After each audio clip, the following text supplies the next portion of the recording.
Good morning everyone! Maaga nga pala kaming pumunta ng Baguio dahil meron kaming power interruption sa buong San Fernando, La Union. Pre, summer na, kailangan nating magpalamig, umiwas sa stress ng init ng summer. Samahan niyo na ulit kami, pupunta ulit kami ng Baguio para mamasyal at magpalamig ngayong araw na ito. Huwag po sana kayong magsawa sa pagpunta natin ng Baguio dahil 2 hours away lang po tayo dito. Story time. Alam niyo po ba na paborito kong city ang Baguio City? Kahit na palagi akong nahihilo pag pumupunta ako doon. Kakaiba kasi ang Baguio. Malamig na at magkakatabi pa ang mga tourist spot na pwede mong puntahan. O diba, very convenient kaya to sa lahat ng mga pwede mong puntahan. Medyo napaaga ang punta natin at nasa Baguio na nga po tayo. Unang stop natin dito sa Gilligan's. Breakfast at lunch na rin tayo. I highly recommend this restaurant kasi masarap ang food nila. Malapit lang po ito sa Good Days. Kaya i-waste nyo na lang po. Katabi lang po niya yung Jollibee. Ayan, for the stretching muna kami.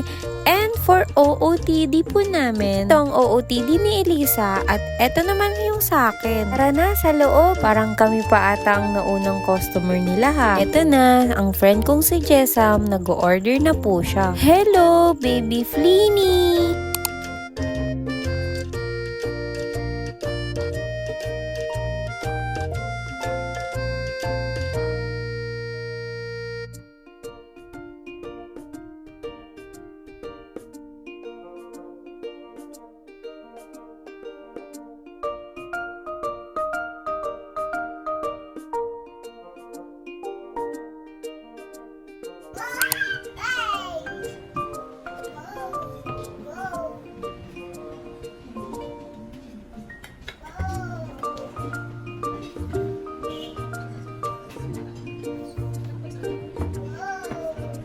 Kain na na!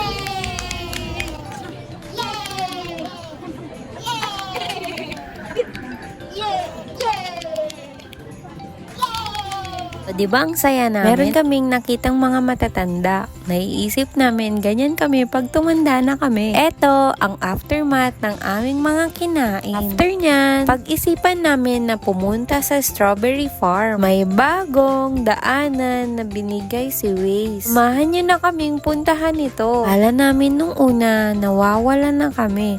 Pero, minsan maganda din pala yung naibibigay ni Waze kasi ang ganda-ganda ng mga daanan na napuntahan namin. First time lang namin daanan ang mga view na ito.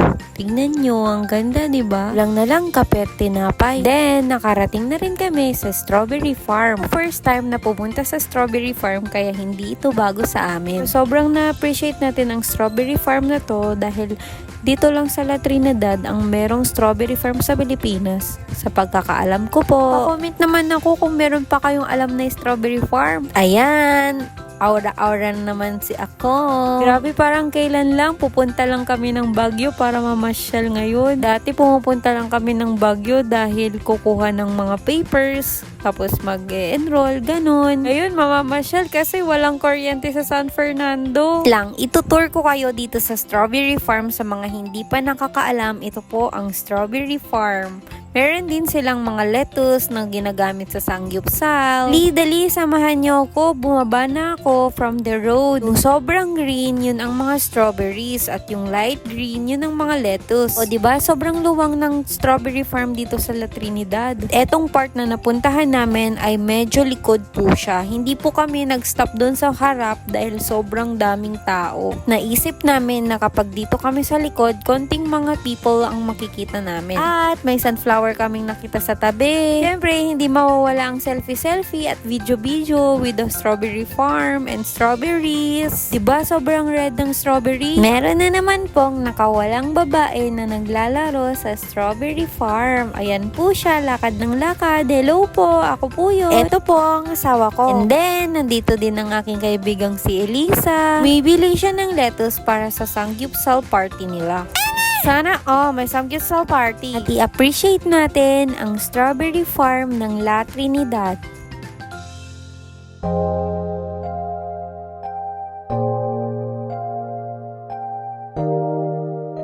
Siyempre, bumili na rin kami ng strawberry. Si ate ang pumitas. Dahil mas mura kapag siya ang pumitas. Saan tayo pupunta, Elisa? Nasaan tayo ngayon? Sabi nila, magaganda daw ang mga marunong mag-nihongo. Nihongo. Nag-joke silang dalawa.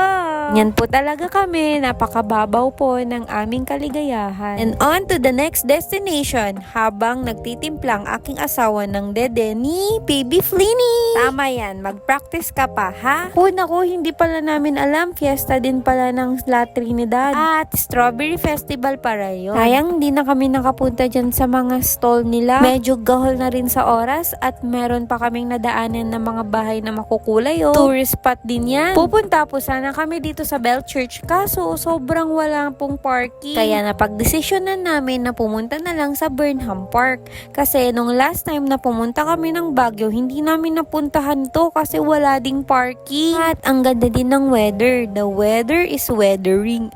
Hindi na lang nakahanap po ang asawa ni Jessam at ang asawa ko ng parking. Sa din namin na ginagawa tong stadium ng Baguio. Ang ganda talagang maglakad-lakad dito sa Baguio, lalo na dito sa Burnham Park, 'di ba? Smile ka naman dyan. Sakto lang yung weather, hindi gaano mainit, hindi rin gaano malamig. Sobrang nasisiyahan si Baby Flinny kasi ang luwang-luwang ng tatakbuhan niya. 'Di ba, Baby Flinny? Sakto din yung pagpunta namin, wala gaanong tao kasi tapos na ang panagbenga. Maraming mga estudyanteng nagpa-practice at mga naglalaro dito sa Burnham Park. Ayan sila Ay, pangarap ko talagang tumira dito sa Baguio kasi hindi gaano mainit eh. Diyan po pala sa loob, pwede po kami mag-skates or skateboard. At may arcade din sila dyan. Ito naman po sa labas, may bike, may boat, at kung ano-ano pa. Ang ganda talaga ng weather ngayon. Hindi umuulan. Yun ang maganda dito sa Baguio eh. Maalala ko nung bata ko, nagbabike ako dyan eh. Hindi na kami nagbike kasi palagi naman ako nagbabike dito sa amin. Maganda sana magbike kasi hindi mainit. At dito, yung boat. Gusto namin mag-boat pero nakakatakot. Ang dami namin. Baka tumuob yung boat. Kaya naglakad-lakad na lang po kami. Inikot po namin itong Burnham Park. At kung ano-ano pang ginawa namin.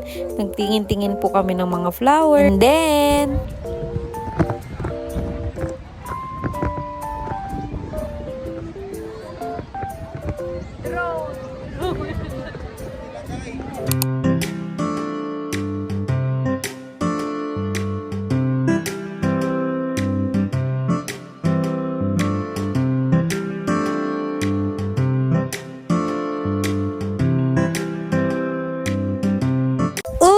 back to the vlog. After namin mag-emote-emote sa camera, ayan, napagod kami at nag-rest kami dito sa may bench ng Burnham Park. At pinapanood namin ang mga nagbo-boat doon sa may boating area.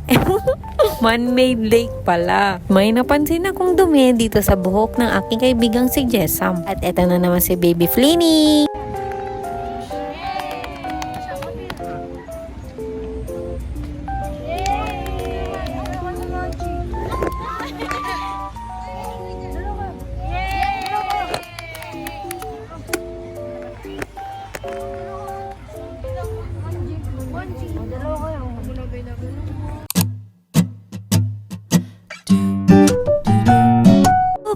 Ice cream break muna bago MV. Tinay namin yung avocado at strawberry flavor nila. Medyo mahal pala ice cream dito, 50 pesos ang isa. Pero masarap talaga siya, promise. Halata naman sa first reaction ko, 'di ba? Sarap. Panoorin niyo muna kaming kumain ng ice cream.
Then, after po namin sa Burnham Park, pumunta na po kami sa susunod na destination po namin. Naku, mukhang alam nyo na to, napuntahan na natin to nung una natin pumunta sa Baguio eh. Ito ang Victoria's! Syempre, pupunta kami dito dahil bibili na naman po kami ng cream puff. Syempre, bumili kami ng mga pasalubong after namin sa may Victoria's. Pumunta na kami sa SM. Ayan, dito na kami sa elevator. Ah, diba? Ang bilis ang transition natin. Sana talaga ganito din yung SM sa amin pag meron na. Katatapos lang ng panagbenga, marami po talaga silang mga display na flowers. Ayan. At yan, pupunta kami ulit sa may terrace ng SM dahil nandun ang sunset na pinaka sobrang inaabangan namin dito. At habang hinihintay namin mag-set ang sun, kumain muna kami ng McDo kasi gutom na rin kami. Ito na yung sunset. Ito na po yung time-lapse.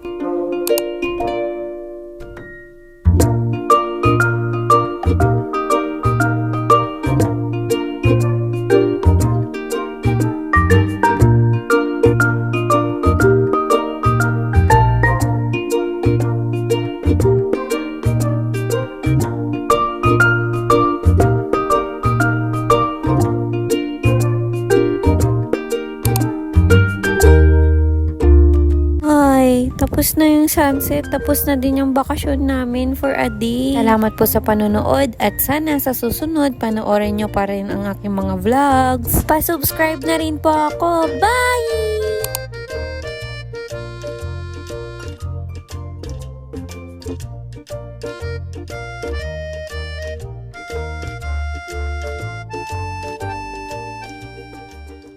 Like and subscribe!